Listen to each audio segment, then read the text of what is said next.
उत्तर दिनाजपुर जिले के करमदिघी ब्लॉक में 7 बेती गांव में रास मेला का उद्घाटन किया गया।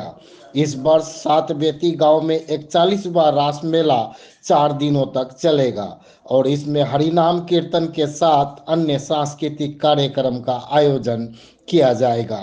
मेले में करमदिघी ब्लॉक सहित पड़ोसी राज्य बिहार में बड़ी संख्या में लोग आते हैं और मंदिर में पूजा करते हैं। करमदिघी के विधायक गौतम पाल ने शनिवार को रास मेला का विधिवत उद्घाटन किया। विधायक ने कहा कि करमदिघी ब्लॉक के सुदूर 7 बेती गांव में दुर्गा पूजा, काली पूजा, छठ पूजा के बाद इस गांव में रास मेला का आयोजन किया जाता है। मेले में क्षेत्र के छोटे से लेकर बड़े तक सभी लोग आनंद उठाते हैं। Bureau report, news Bharat.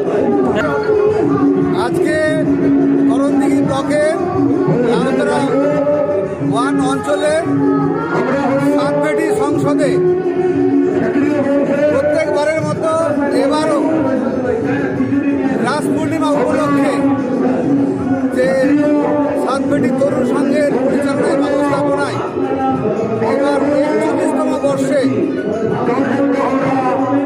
Rasmela অনুষ্ঠিত হচ্ছে এবং এই মেলা বিরাট মেলা, ঐতিহ্যবাহী মেলা। এখানে দূর দূর থেকে মানুষ দোকানপাট নিয়ে এবং অনেক দর্শক পুণ্যার্থী এখানে এসে সারা আনন্দ নেয় এবং 4 দিন 5 দিন ধরে মেলা চলে, প্রচুর মানুষের সমাগম হয়।